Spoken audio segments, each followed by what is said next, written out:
오늘 하나님 말씀은 갈라디아서 6장 11절에서 16절까지 말씀입니다. 갈라디아서 6장 11절에서 16절까지 말씀입니다. 내 손으로 너희에게 이렇게 큰 글자로 쓴 것을 보라. 무릇 육체의 모양을 내려 하는 자들이 억지로 너희로 할례받게 함은 저희가 그리스도의 십자가를 인하여 핍박을 면하려 함뿐이라. 할례받은 저희라도 스스로 율법은 지키지 아니하고 너희로 할례받게 하려 하는 것은 너희의 육체로 자랑하려 함이니라. 그러나 내게는 우리 주 예수 그리스도의 십자가 외에 결코 자랑할 것이 없으니 그리스도로 말미암아 세상이 나를 대하여 십자가에 못 박히고 내가 또한 세상을 대하여 그러하니라. 할례나 무할례가 아무것도 아니로되 오직 새로 지으심을 받은 자뿐이니라. 무릇 이 규례를 행하는 자에게와 하나님의 이스라엘에게 평강과 긍휼이 있을지어다. 아멘. 오늘 자랑할 것이라는 제목으로 함께 은혜를 나누고자 합니다. 자랑할 것, 여러분 자랑할 것 많지요? 네. 이모저모로 아마 자랑할 것이 많은 점 있습니다. 어제는 제가 그저께 토요일에 예식장을 다녀왔습니다. 제가 예전에 섬기던 그 안양의 교회 집사님 아드님 결혼식이 있어서 다녀왔는데요. 거기에서 이제 식사를 하면서 이런저런 얘기를 나누는데 또 자랑할 것들이 많이 있더라고요. 식사하면서 그래 뭐 이 자리에서 자랑하지 않고 어디서 하겠나, 다른 데 가서 자랑하다가 욕 먹지 말고 여기서 자랑해라 하고서 막 자랑하기 시작했는데요. 뭐 또 저희 언니는 아들이 결혼을 끝나고 신혼여행을 다녀오니 승진되어 있더라. 그래서 특진이라고 또 기쁨을 자랑했고, 또 다른 집사님은 딸이 결혼을 또 하려고 하는데 사유될 자리가 공학 박사다라고 이렇게 막 자랑을 했습니다. 그래서 결론은 그런 것들이 모두 엄마가 기도했고 기도 덕분 하나님의 은혜로 이렇게 되었다라는 결론을 내었습니다. 그래서 자랑할 것들이 결국은 우리 하나님이 함께 하셨어요 라는 이야기로 결론을 내렸습니다. 우리는 자랑할 것들이 육적으로 굉장히 많지만 그것이 다 하나님의 은혜로 된 것임을 다 기억하고 계시는 것에 굉장히 또 은혜가 있었습니다.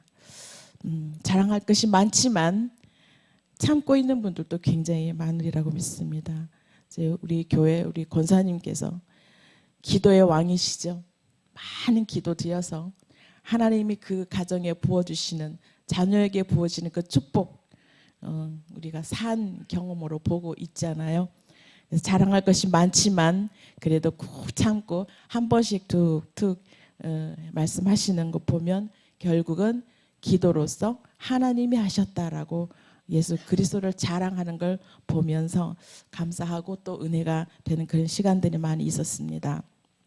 자, 오늘 이 말씀에 11절 내 손으로 너희에게 이렇게 큰 글자로 쓴다라고 말씀하고 있죠. 큰 글자로 쓴 것을 보라.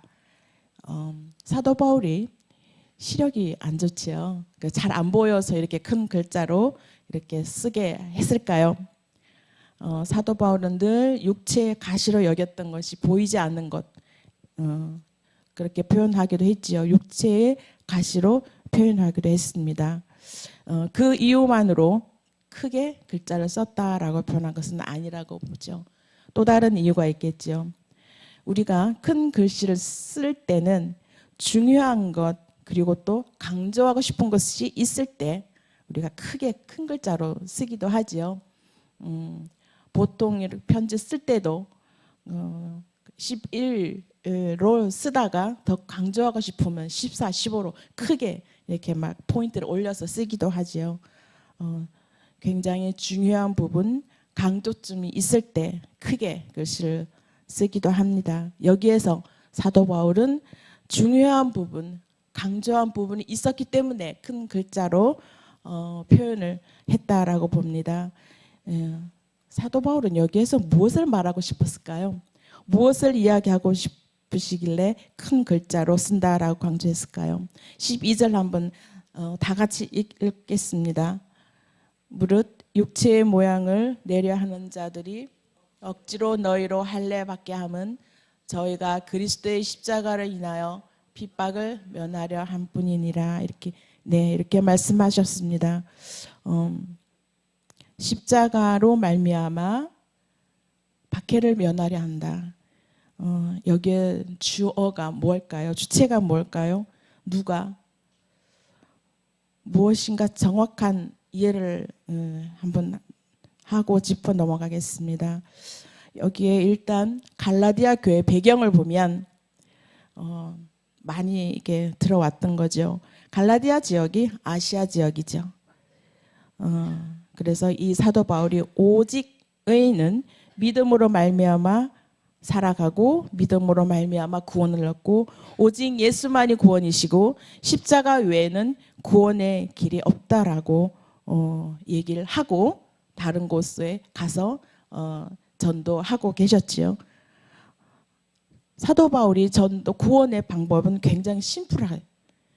온전히 믿음으로 말미암아 온전히 예수 그리스도만이 십자가 외에는 구원이 없다라고 심플하게 복음을 전하고 갔는데 갈라디아 성도들은 자꾸 흔들렸죠.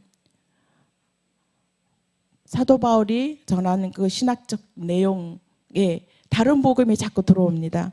거짓 교사들이 예루살렘에서 온 거짓 교사들이 자꾸 믿음만 가지고 구원을 얻을 수 없다. 믿음 위에 반드시 할례가 있어야 된다라고 계속 얘기를 합니다. 그 거짓 교사들에 의해서 교인들은 자꾸 흔들리기 시작합니다. 이미 많이 흔들렸죠. 혼돈이 와 있었습니다. 육체에 할례를 해야지만이 구원이 있다라고 얘기하니까 성도들이 신학적으로 많이 흔들리는 가운데 있었지요. 그래서 갈라디아 교인들을 향해서 사도 바울이 글을 씁니다. 붓을 들었죠. 예수 그리스도 이외에는 어떤 것도 첨가되면 안 된다라고 얘기하고 있습니다. 어떤 것도 첨가된다면 그렇게 된다면 십자가의 고난은 무력하게 되고 무의미하게 된다라고 계속 얘기를 하고 있습니다. 여기에 우리가 구원할 방법은 예수 그리스도의 십자가 죽으심밖에 없었다. 그 방법밖에는 방법이 없었기 때문에 예수 그리스도께서 십자가의 죽으심을 당하셨다라고 이야기하고 있는 것입니다. 이 방법밖에는 어떤 방법도 없었다라는 것이죠. 우리가 어떤 교양 과목으로도 삶에 도움을 주는 그런 게 없다라는 것이죠. 온전히 예수 그리스도의 십자가의 죽으심으로 말미암아 구원을 얻을 수밖에 없었다라는 것을 이야기하고 있는 것입니다. 13절에 한번 읽어보실까요? 13절. 할례 받은 저희라도 스스로 율법은 지키지 아니하고 너희로 할례 받게 하려 하는 것은 너희 육체로 자랑하려 함이니라. 네, 율법을 강조하는 자라도 율법을 지키지 아니하였다라고 합니다. 예수님은 이 율법을 지키지 아니하고 말만 하는 율법 교사들 그리고 바리새인들에게 말씀하고 있죠. 회칠하는 자라고 얘기했습니다. 저희들은 율법을 지키지 못하면서 성도들에게 율법을 지키라고 계속 얘기하고 있는 것이죠. 그것은 회칠하는 자이고 외식하는 자라고 불렀습니다. 율법에 엄청난 조항을 많이 붙여놓고 그 규칙에 묶여서 힘들어하고 그리고 그 규칙에 눌려가지고 살아가는 그런 자들에게 율법 교사들이었지요. 율법자들이었습니다. 그래서 율법의 멍에에 꾹 꾹 눌려가지고 있는 그런 사람들을 놓고 예수 그리스도가 말씀하셨죠. 수고하고 무거운 짐진 자들아 다 내게로 오라 라고 말씀하셨습니다. 이 말씀은 내 삶의 무게, 내 현재 삶의 무게를 내려놓으라는 것보다 이 율법의 멍에 눌려 있는 자들을 다 내게로 오라라고 예수님께서 그 당시 말씀하셨습니다. 그 당시에 율법학자들, 외식하는 자들, 바리새인들이 율법 하면서 얼마나 많은 그리스도인들에게 눌림을 주었는지 예수님께서는 그걸 보고 회칠하는 자, 외식하는 자라고 많이 책망을 했었고 율법에 눌려 있는 자, 그런 자들에게 무거운 짐진 자들이라고 말했습니다. 무거운 짐진 자들아 다 내게로 오라 라고 예수님께서 말씀하셨죠. 거짓 교사들도 그렇게 살지 않아요. 율법이 굉장히 많찬 조항이 우리도 하나님의 말씀대로 다 살아가지 못하는 경우가 허다하죠. 그런데 그때는 율법의 잣대를 놓고 그대로 살아가려고 하려면 살아가지 못하는 경우가 많이 있었습니다. 그래서 그들이 육체로 자랑하려 함이라라고 말씀하고 있는데요. 그때는 육체 자랑하는 것은 할례를 얼마나 많이 주었는지 그걸 자랑했습니다.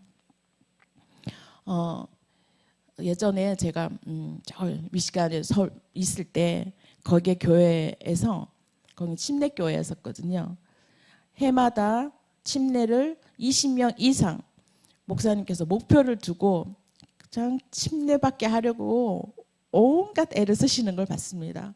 그런 걸 볼 때 결과적으로는 침례를 받고 나면 그 침례교회는 침례탕이 있더라고요. 막 머리다 넣어서 이렇게 침례를 받는데 그 한번 받고 나면 또 보는 사람도 모든 성도들 보는 앞에서 이렇게 침례탕에다가 하고 이제 막 박수치고 하는데 굉장히 은혜로워요. 보는 사람도 그렇고 또 침례를 받는 사람도. 근데 그것을 인원수로 숫자를 채우려고 20명 이상을 채우려고 너무너무 노력하는 그 모습을 봤습니다. 그래서 또 말하는 사람도 있죠. 침례받게 하려고 온갖 애를 쓴다고 막 수군거리는 사람도 있었어요. 그러나 결과적으로는 하나님께서는 또 그들을 통해서 복음이 들어가더라고요. 그래서 하나님이 사용하시는 방법이 여러 가지인 것을 제가 보았는데요. 그것을 또 자랑해요. 올해는 침례를 몇 명 받았다. 이렇게 자랑하는 걸 보았습니다. 아마도 이 당시에 율법 학자들이 이렇게 할례를 몇 명 주었다. 숫자에 굉장히 많이 중요를 두고 할례를 받는 사람의 숫자를 많이 자랑했던 것 같습니다. 그들은 예수 그리스도의 제자가 아니라 사람의 제자를 만들어냈던 것이죠. 그것이 바로 율법주의자들의 이야기인 것이죠. 오늘날도 마찬가지. 그 당시 1세기의 사람들의 이야기일까요? 오늘날에도 이와 같은 그런 일들이 많이 일어나고 있지요. 교회가 교회의 제자를 만들고 또 목사님의 제자를 만들고 이러한 일들이 많이 일어나고 있지요. 그래서 무조건적으로 사람에게 순종하고 이런 일들 때문에 보면 사건 사고들이 일어나는 일들이 많이 있지요. 밖에 보면 이것들 모두 자기의 의를 자랑하는 것을 강조하다 보니 나를 따르라라고 이렇게 되어가는 것이죠. 이것은 교만에서 기초한 자기 자랑이 감추어진 의로 드러나는 것입니다. 그러니까 우리는 나를 드러내고 나를 자랑하고 싶으면 이러한 일들이 일어나는 것입니다. 철저하게 우리는 예수 그리스도의 십자가만 자랑해야 하는데 내가 해야 하는 그 일들, 그 일을 자랑하는 것들 때문에 그 안에 사단이 숨어 들어와서 우리도 몰래 일을 하고 있는 것이 많이 보여지죠. 교회 안에서는 하나님이라 한다고 하면서도 자기 자랑이 이렇게 은근히 드러내는 그런 경우가 많이 있습니다. 그래서 교회 일을 많이 하는 일꾼들은 일을 하면서도 과연 내 의로 내가 내 자랑을 하려 하는 건지 아니면 온전히 예수 그리스도의 십자가를 보고 내가 이 일을 섬기는지 시시때때로 우리는 점검하고 기도해 봐야 되겠습니다. 자랑할 게 참 많죠. 여기 나는 자랑할 게 너무나 많은데, 여기에는 육체 자랑하며 이런 말은 십자가 외에 자랑 많이 해야 된다. 십자가 외에도 자랑 많이 한다. 십자가면 자랑만, 십자가 이외에 자랑하면 안 된다. 이렇게 분분한데요. 십자가만이 자랑하는 것, 요 내용은 아닙니다. 나는 자랑할 게 너무나 많은데 십자가만 왜 자꾸 자랑하라 하느냐. 이 내용보다 이 내 자랑할 거 하나하나 살펴보니 우리의 자랑할 것, 이것들은 다 배설물이다 라고 사도 바울 선생님이 얘기하고 있습니다. 우리도 자랑할 게 얼마나 많은지 몰라요. 참 자랑할 게 많은데, 한 사람 한 사람 자랑할 게 많은데 그 자랑거리를 하나하나 살펴보니 그것이 다 돌아보니 배설물 밖에 되지 않는다라는 얘기입니다. 아까 찬양도 올려드렸지요. 주 달려 죽은 십자가, 우리가 생각할 때에 세상에 속한 욕심을 헛된 줄 알고 버린다. 그리고 죽으신 구주밖에는 자랑 우리가 하지 말게 하소서라고 찬양을 했습니다. 죽으신 구주밖에는 자랑을 말게 하소서, 우리 찬양에도. 그리고 보혈의 공로를 힘입어서 교만한 마음을 버린다. 우리가 자랑하고 싶은 마음, 교만이 올라올 때 보혈의 공로를 힘입어서 그런 마음들을 다 버린다. 그렇게 해야지만이 하나님이 예수 그리스도의 십자가의 가치를 온전히 드러낼 것입니다. 여러분이 잘 아시는 지미 카터 대통령 아시죠? 작년에 연말에 돌아가셨더라고요. 100세에 돌아가셨습니다. 미국 대통령 이렇게 많이 오래 살지 못하죠. 그런데 가장 장수하신 카터 대통령, 살아계실 때보다도 돌아가시고 나서, 그리고 현직에 계실 때보다 대통령을 내려놓은 그 이후에 가장 존경받는 대통령이었다라고 말씀하고 있습니다. 은퇴 후에 어떤 기자들의 질문에 이렇게 말했다고 하죠. 내가 가장 자랑할 만한 것, 전직 대통령이기 때문에 자랑할 게 굉장히 많죠. 대통령 된 것, 그리고 노벨 평화상 받은 것, 그리고 이런 것들을 자랑할 것인데, 그리고 내 아내를, 지혜로운 아내를 얻은 것, 이런 걸 자랑할 줄 알았는데 그가 대답하기는 예수 그리스도를 내가 믿고 구주로 고백하는 그리스도인이 된 것을 자랑하고 감사한다라고 얘기했답니다. 그리고 두 번째는 교회의 집사로 부름받아서 평생 아이들에게 성경을 가르친 것을 자랑한다라고 얘기했답니다. 카터 대통령 주일학교 선생님으로도 굉장히 유명하잖아요. 주일학교 가서 신발을 정리했다고. 애들이 신발 아무렇게나 막 벗어놓잖아요. 그것을 다 입구에서 정리했다라고 우리가 익히 들어서 알고 있습니다. 또 세 번째는 목공의 은사를 주셨다. 이렇게 집을 지는 은사를 주셔서 가난한 자들에게 집을 지어줄 수 있는 것에 감사한다. 그것을 자랑한다라고 얘기했다고 합니다. 이걸 요약하면 예수 그리스도 외에는, 십자가 외에는 자랑할 것이 없다라고 고백한 것이지요. 우리는 과연 주님 앞에 어떤 일로, 어떤 것으로 고백할 수 있을까요? 여기에서 진짜 복음이 주는 자유가 무엇일까요? 예수 그리스도를 믿으면서도 우리는 어디에 가치를 두고 있는지 돌아보는 시간이 됐으면 좋겠습니다. 대부분의 돈의 가치, 그리고 돈의 가치도 굉장히 중요하죠. 돈 있으면 좋잖아요. 하고 싶은 거 다 하고 사고 싶은 거 다 사고 좋은 걸 다 누릴 수 있어서 좋지요. 근데 그것도 영원하지 않다는 것이죠. 내가 살아있는 동안 수십 년이면 끝나는 것이죠. 돈의 좋음도. 그리고 하나님의 영원한 시간보다는 짧다는 것입니다. 권력도 한 순간이죠. 지금 대통령께서도 권력을 누릴 만한데 대통령 말했다고 하죠. 자유가 없다. 내가 대통령이 되었지만 내 혼자 마음대로 할 수 있는 것이 아무것도 없다. 모든 것은 다 검사를 받아야 되고 다 보고를 해야 되고 혼자 할 수 있는 것이 내 마음대로 결정할 수 있는 것이 하나도 없다. 여기가 지옥이다라고 말씀했다고 합니다. 지금도 그렇지요. 대통령만이 가지고 있는 그 권한으로 선포했다가 탄핵당하고 뭐 어려운 일 당하지요. 대통령도 마음대로 할 수 있는 게 아무것도 없다라는 것입니다. 권력도 명예도 다 한계가 있는 것이죠. 그런 것들을 우리는 경험해 보니 배설물 그 자체이다. 아직까지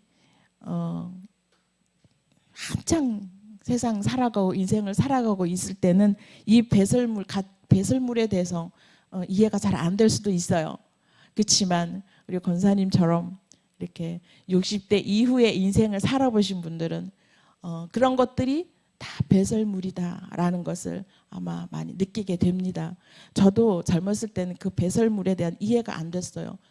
열심히 사랑하는 거 그냥 내 의로 막 그냥 주먹 쥐고 앞으로 나아가는 것만 알았지 이 배설물의 이 생각을 이해가 잘 안 되고 그냥 문자로만 이해하고 있었습니다. 그런데 이제 이렇게 지나와 보니까 저도 이해를 하게 되더라고요. 이 배설물 세상에 주는 그 가치 그것이 사도 바울 선생님은 왜 배설물로 여겼는지 그래서 이제 조금씩 이해하게 되더라고요. 예수 그리스도만이 자랑이라는 것을 이제 조금씩 이해하게 되었습니다. 저도 남는 것은 오직 십자가밖에 자랑할 것이 없다. 아무리 돈, 권력, 명예 그 앞에 우리가 아무것도 자랑할 것 없다. 그것은 한순간뿐이고 한계가 있는 것이죠. 예수 그리스도 십자가 외에는 어떠한 것도 자랑할 가치가 없다라는 것입니다. 전 어제 또 이렇게 봤는데 우리 담임 목사님의 그 당당함이 어디서 나올까 궁금했어요. 항상 당당하시죠.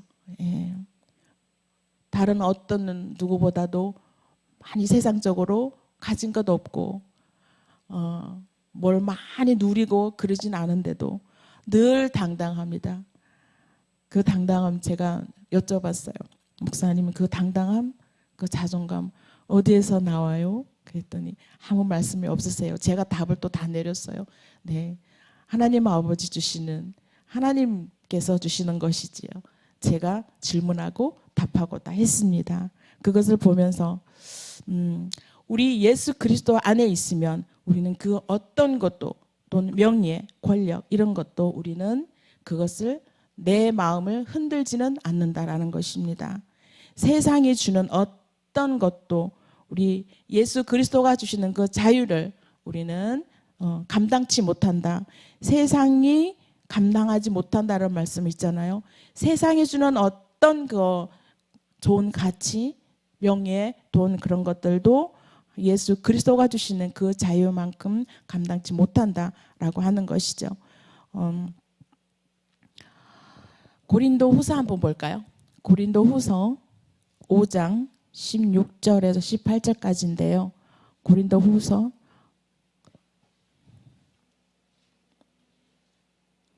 5장 16절에서 그러므로 우리가 이제부터는 아무 사람도 육체대로 알지 아니하노라. 비록 우리가 그리스도도 육체대로 알았으나 이제부터는 이같이 알지 아니하노라. 그런즉 누구든지 그리스도 안에 있으면 새로운 피조물이라. 이전 것은 지나갔으니 보라 새 것이 되었도다. 모든 것이 하나님께로 났나니 저가 그리스도로 말미암아 우리를 자기와 화목하게 하시고 또 우리에게 화목하게 하는 직책을 주셨으니. 아멘. 네, 우리는 여기 새로운 것, 새로운 피조물이다라고 그랬습니다. 이전 것은 지나갔으니 새 것이 되었도다. 이 새로운 피조물이라는 것은 우리가 새로 지음 받았다라는 것입니다. 새로 지음 받았다라는 것은 우리들을 얘기하는 것이죠. 하나님께 새로 지음 받은 우리들이 새 것이 되었다. 이것은 하나님의 백성, 새 것이 된 우리에게 요구하는 덕목이 있습니다. 18절에 화목해 하는 직책을 우리에게 허락해 주셨습니다. 왜 우리는 화목해 하는 직분을 받을까요? 세상과 우리를 하나님은 화목해 하는 것, 세상과 화목해 하는 것, 누구와? 하나님과 화목해 하는 것입니다. 그러한 직분을 우리에게 새로 지음 받은 우리에게 주셨습니다. 새로 지음 받은 존재에게 화목해 하는 직책을 부여해 주셨습니다. 십자가에 죽으신 우리에게 그런 직책을 부여했습니다. 갈라디아서 5장 22절에서 23절까지 성령의 열매가 나오죠.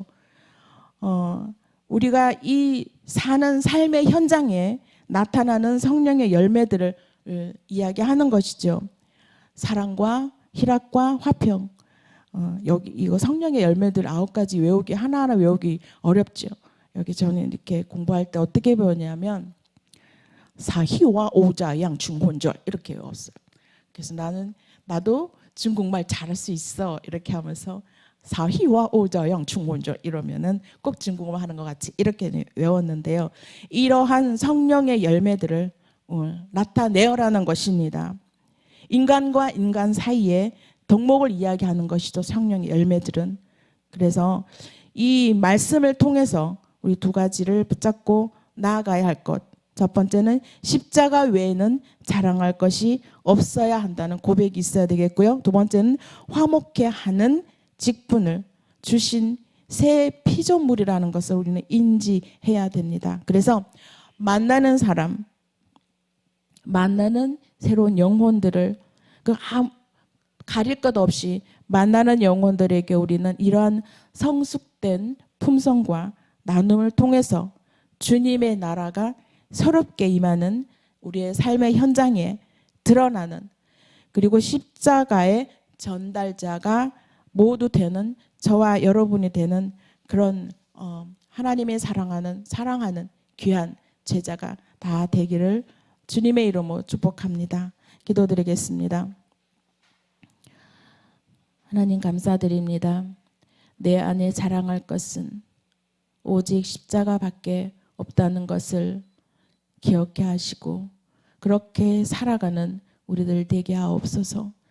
우리에게 화목해 하라라고 사명을 주셨으니 그 사명 잘 감당하여 우리들의 삶의 현장에서 예수 그리스도가 드러나고 또한 하나님의 새로운 피조물이 다 되어서 성령의 열매를 맺어가는 성령의 열매들이 맺어가는 또한 현장에 드러나는 그러한 삶이 되게 하여 주시옵소서. 예수님 이름으로 기도드립니다. 아멘.